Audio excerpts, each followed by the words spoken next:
So it's a really interesting question. What are the most important elements?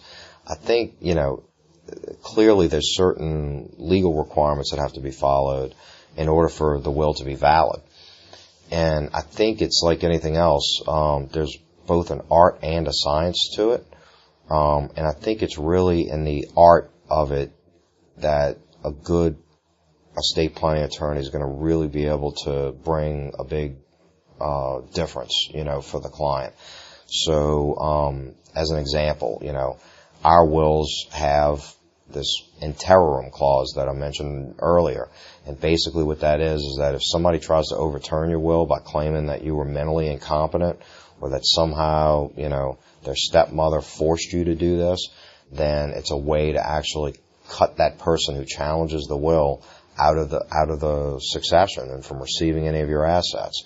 There's all sorts of extra provisions that we put. So, for example, a non-specialist attorney would never know some of these things I'm getting ready to talk about, but, our trusts have S corporation provisions, and what that simply means is that if you either have an S corporation business or an LLC taxable as an S corporation, our trusts actually allow the trust to hold that S corporation stock, and if you don't have those provisions in there, it can create some substantial income tax detriment to your family.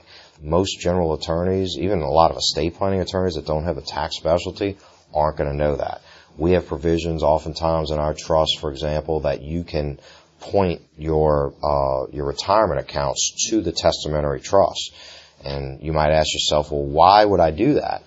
Once again, it's about asset protection. And some people will say, well, wait a second, isn't it true that under Louisiana law, retirement accounts and the proceeds from retirement accounts are exempt from seizure by creditors? And the answer is yes. However, there was just recently a U.S. Supreme Court case where the child actually had filed bankruptcy. And the question is that the child had been named beneficiary of a retirement account, and he was named directly, so individually. No trust was involved.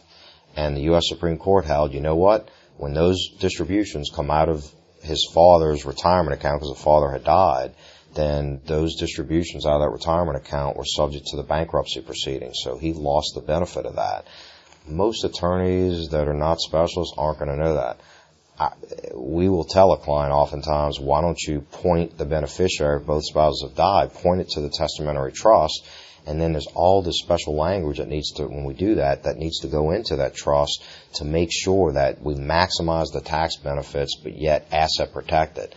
Your average attorney that, may have done one or two testamentary trusts, even 100 testamentary trusts because he's an estate planner, a lot of times they're not going to know those sorts of nuances that can make all the difference in the world.